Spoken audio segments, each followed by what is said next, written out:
जय हिंद दोस्तों, मैं ईशुजैन आपका स्वागत करता हूं। दोस्तों आज है 30 दिसंबर 2020। फिर से हम लेकर आए हैं करंट अफेयर्स। आप देखेंगे अभी आपने कुछ दिन पहले देखा था स्वचालित मेट्रो दिल्ली में चलाई गई, लेकिन आज और भी इंटरेस्टिंग हम आपको देने वाले हैं। और वो इंटरेस्टिंग क्या है? पानी के अंदर मेट्रो चलेगी। जी हाँ, पानी के अंदर मेट्रो चलेगी। तो ये जो आप देख रहे हैं यहाँ पर पिक्चर पानी के अंदर मेट्रो की है, इसकी शुरुआत होने जा रही है। इसके लिए पानी के नीचे चलने वाली मेट्रो को बोलते हैं अंडर वाटर मेट्रो। ये कोलकाता में शुरू होगी और गंगा नदी जो वहां पर है उसके नीचे से गुजरेगी कोलकाता से।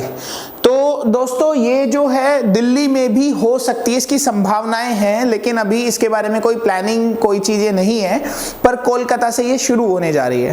तो कोलकाता मेट्रो कॉरपोरेशन का दावा है कि 2022 तक इसको शुरू कर दिया जाएगा, यानी कि बहुत ज्यादा दिन भी नहीं बचे हैं, 2022 तक इसको शुरू कर दिया जाएगा।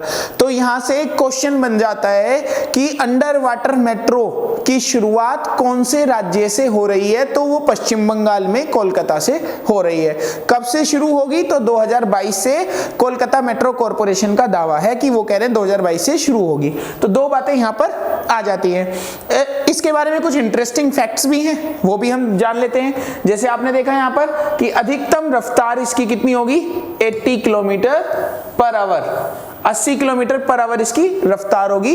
तो ये यहां पर कहा गया है, तो इसीलिए ये मेट्रो अपने आप में और भी खास हो जाती है। पिक्चर में आप देखेंगे चारों तरफ पानी है और उसके बीच में से मेट्रो निकल रही है। कितना सुंदर दृश्य आप यहां पर देख पा रहे हैं। इसमें और भी बहुत जरूरी चीजें हैं जो आप देखोगे। जब ये मेट्रो नदी के अंदर जाएगी तो वहां पर कुल 60 सेकंड से भी कम टाइम लगेगा उसको नदी को क्रॉस करने में, उस रिवर को क्रॉस करने में 60 सेकंड से भी कम उसको टाइम लगेगा। और 16 किलोमीटर के इस पूरे रास्ते में वो 10.8 किलोमीटर जमीन के अंदर चलेगी। यानी कि टोटल जो जहां से जहां तक ये शुरू हो रही है कोलकाता में, वहां पर ये हावड़ा मैदान से कोलकाता सेक्टर 5 तक ये चल रही है मेट्रो। वहां पर टोटल ये जो रास्ता है वो 16 किलोमीटर का है, उसमें से 10.5 से ज्यादा 10.8 ये किलोमीटर है, ये जमीन के अंदर चलेगी। इसमें इंक्लूडेड है पानी भी, इसके अंदर इंक्लूडेड है। यानी पानी के अंदर जो जाएगी वो इन्हीं किलोमीटर्स के अंदर में से जाएगी, जो 60 सेकंड से भी कम समय में वो वहां से क्रॉस करेगी। फिर इसकी टोटल लागत कितनी आ रही है? इसमें लागत आप देख पा रहे होंगे 8,500 करोड़ रुपए, 8500 करोड़ रुपए इसमें लग रहे हैं इसको तैयार होने में। और भारत में पहली बार ये मेट्रो चलने जा रही है। अंडर वाटर मेट्रो भारत में पहली बार कैलकाटा यानी कोलकाता से शुरू हो रही है। अब इसमें एक और इंटरेस्टिंग बात है। अगर मैं भारत की बात करूं कि भारत में पहली मेट्रो कब शुरू हुई, तो वो भी कोलकाता से हुई। यानी कि अगर ये क्वेश्चन आ जाता है अंडर वाटर मेट्रो तो कोलकाता से हो ही रही है शुरू, लेकिन अगर भारत में पहली मेट्रो रेल शुरू हुई वो भी कोलकाता से हुई। तो 13 मीटर नीचे से गुजरेगी, गंगा नदी की तलहटी से ये मेट्रो ट्रेन जाएगी। उसके साथ ही आप देखेंगे कर्मचारी यहां पर काम में लगे हुए हैं। टनल पूरा बन चुका है, तैयार हो चुका है। सबसे पहला मेट्रो बंगाल के कोलकाता में ही शुरू हुआ था। 1972 में इसकी शुरुआत हुई थी, इंदिरा गांधी के टाइम में। 1972 इंदिरा गांधी ने इसको की आधारशिला रखी। 1973-74 में इसका काम शुरू कर दिया गया और 84 में मेट्रो शुरू हो गई। तो कोलकाता में ही पहली मेट्रो भी शुरू हुई और अंडर वाटर मेट्रो भी कोलकाता के खाते में चली जाएगी। तो इस तरह से कोलकाता मेट्रो कॉरपोरेशन ने इस काम को अंजाम दिया है। फिर हम बात करते हैं, भारत को न्यूमोनिया का टीका मिला है। न्यूमोनिया का टीका क्या है ये समझने की बात है। ये बहुत ही खतरनाक बीमारी है न्यूमोनिया। इस बीमारी के लिए अब हमने अपने देश में अपना एक टीका इजाद कर लिया है, मतलब बना लिया है। उसका नाम है न्यूमोकोकल पॉलीसेक्रेराइड कांजुगेट, PCV इसका नाम दिया गया है। और अभी तक ये टीका बनाने वाली 2 ही कंपनियां थी जो पूरे वर्ल्ड में सप्लाई कर रही थी, जो बड़ी कंपनियां थी, जिनका नाम है, एक का नाम है फाइजर, दूसरे का नाम है ग्लैक्सोस्मिथक्लाइन। ये 2 कंपनियां थी जो ये कंपनियां पूरे वर्ल्ड में न्यूमोनिया का टीका सप्लाई कर रही थी। अब भारत तीसरा देश बन गया पूरे वर्ल्ड में। तो एक क्वेश्चन ये बनता है, न्यूमोनिया का टीका बनाने वाला भारत तीसरा देश, पहली बात। दूसरी बात, हमने अपने देश का टीका बनाया जिसका नाम क्या है? उसका नाम है ये। तो इसलिए ऑप्शन में ये भी आ सकता है। अभी हम कुछ दिनों में आपको क्वेश्चन आंसर्स के फॉर्म्स में भी देंगे इन क्वेश्चंस को, तो आपको इसमें और ज्यादा हेल्प मिलेगी। लेकिन अभी फिलहाल आप ये देखिए, ये इसका नाम है जो सबसे इंपॉर्टेंट है। अब जो ये टीका बनाने वाली कंपनी है वो है सीरम कंपनी। जो है ये वही कंपनी है जो कोविड के लिए भी हमारे यहाँ पर भारत में कोविड-19 की जो वैक्सीन है उसको बनाने की भी दौड़ में शामिल है, और जो ऑक्सफोर्ड से जिसका टाई अप है, यानी ब्रिटेन से जिसका टाई अप है, बहुत जल्दी यहाँ पर वो भी मतलब आ जाएगा। तो सीरम इंस्टीट्यूट ने या सीरम रिसर्च सेंटर ने इसको सबसे पहले बनाया है और वो इसकी सप्लाई करने में लगा हुआ है। तो आप ये पिक्चर के माध्यम से भी समझ सकते हैं कि न्यूमोनिया एक ऐसी बीमारी है जो बहुत ज्यादा खतरनाक है। कितनी खतरनाक है उसका अंदाजा आपको इस बात से लग जाएगा। हर साल दुनिया में, पूरी दुनिया की मैं बात कर रहा हूं, 5 वर्ष से कम उम्र के लगभग 10 लाख बच्चे इस बीमारी से मर जाते हैं, न्यूमोनिया से।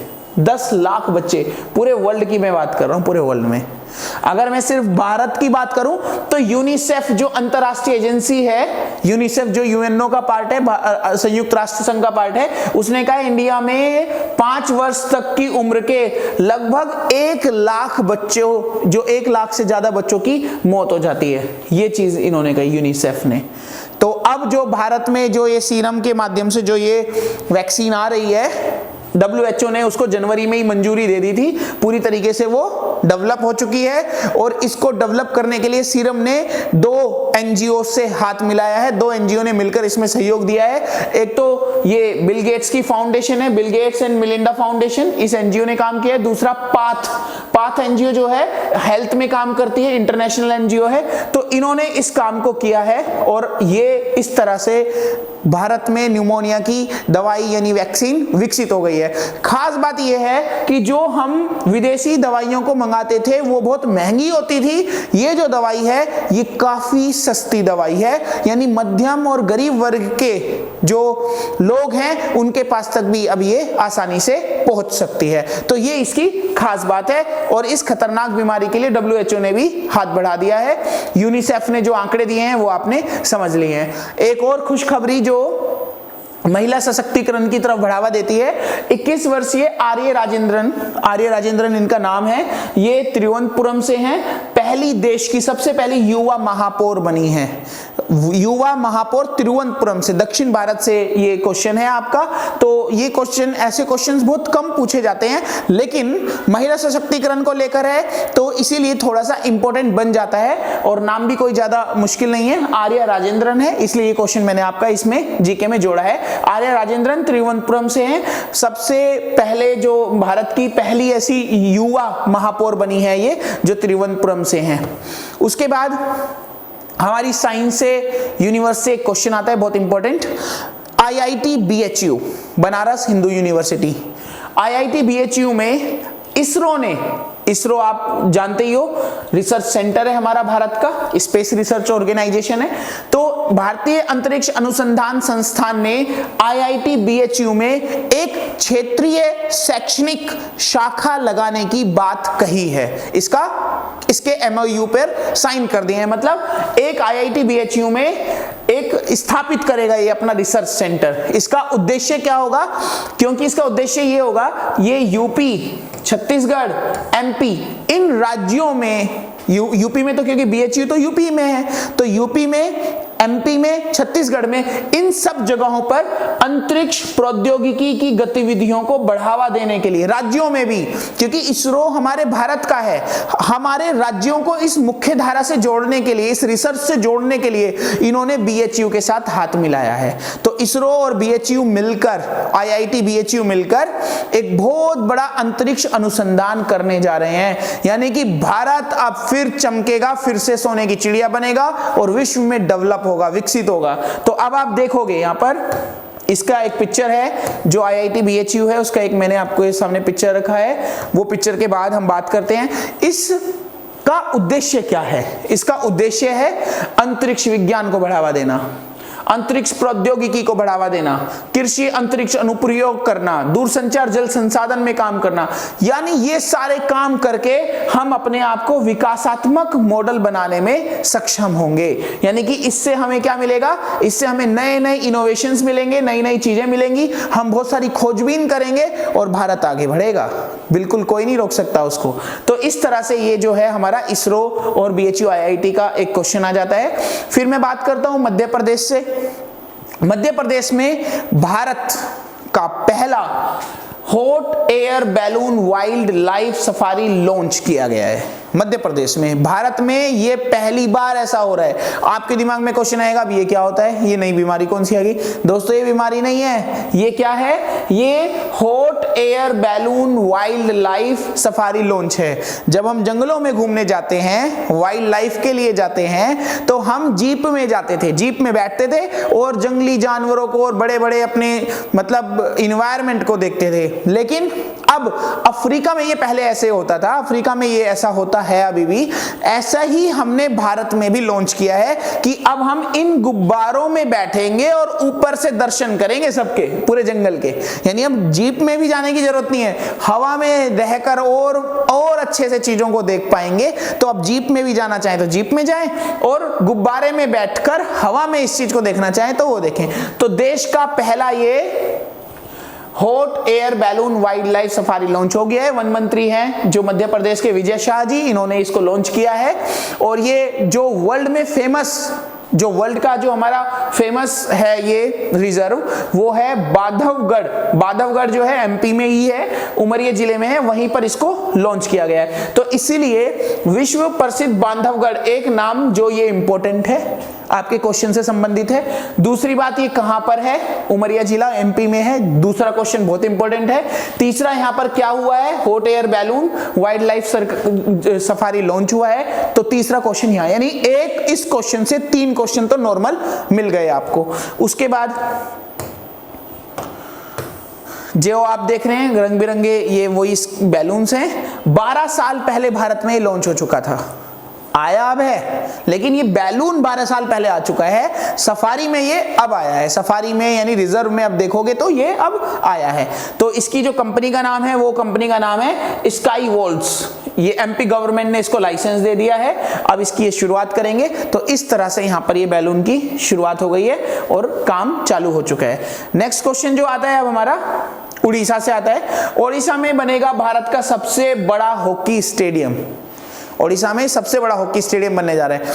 अभी कुछ दिन पहले मैंने आपको करंट अफेयर्स में बताया था, अब बर्फ पर हॉकी लोग खेल रहे हैं, बर्फ पर। तो जो आपने आइस हॉकी का गेम देखा था कुछ दिन पहले, तो ये उसी तर्ज पर दूसरी चीज है, यानी हॉकी से संबंधित है ये। तो ओडिशा में बनेगा भारत का सबसे बड़ा हॉकी स्टेडियम। 2023 में भारत में विश्व कप की मेजबानी करेगा ये। 2023 में विश्व कप होने, वर्ल्ड कप होने जा रहा है, उसमें इसी हॉकी स्टेडियम में ये वर्ल्ड कप होगा 2023 में। तो इसीलिए ये एक स्टेडियम तैयार किया जा रहा है। तो क्वेश्चन क्या बनता है, क्वेश्चन ये बनता है, 2 क्वेश्चन यहां बन जाते हैं। हॉकी का वर्ल्ड कप 2023 में होना है, एक क्वेश्चन बन गया। भारत का सबसे बड़ा हॉकी का स्टेडियम कहां पर है, ओडिशा में, ये दूसरा क्वेश्चन बन गया। राउरकेला उस जगह का नाम है, राउरकेला उड़ीसा में ही है, वहां पर इसको बनाया जाएगा। उसके बाद 20,000 दर्शक इसमें मैच देख पाएंगे। 20,000 जो है मतलब दर्शक इसके अंदर आ सकते हैं, विजिटर्स आ सकते हैं। उसके बाद इसकी जो घोषणा की गई थी वो 24 दिसंबर को हो चुकी है ऑलरेडी। इसका जो पूरा क्षेत्रफल है वो क्या है, 15 एकड़ जमीन है।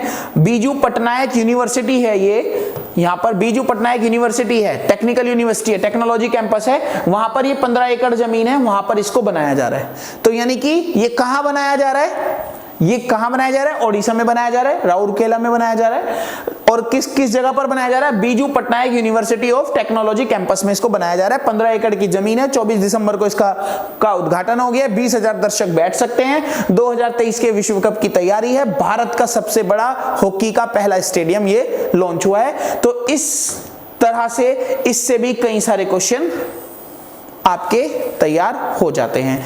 तो इसी के साथ दोस्तों फिर कुछ इंटरेस्टिंग फैक्ट्स के साथ नेक्स्ट करंट अफेयर्स में मिलेंगे। कुछ समय के लिए जय हिंद जय भारत।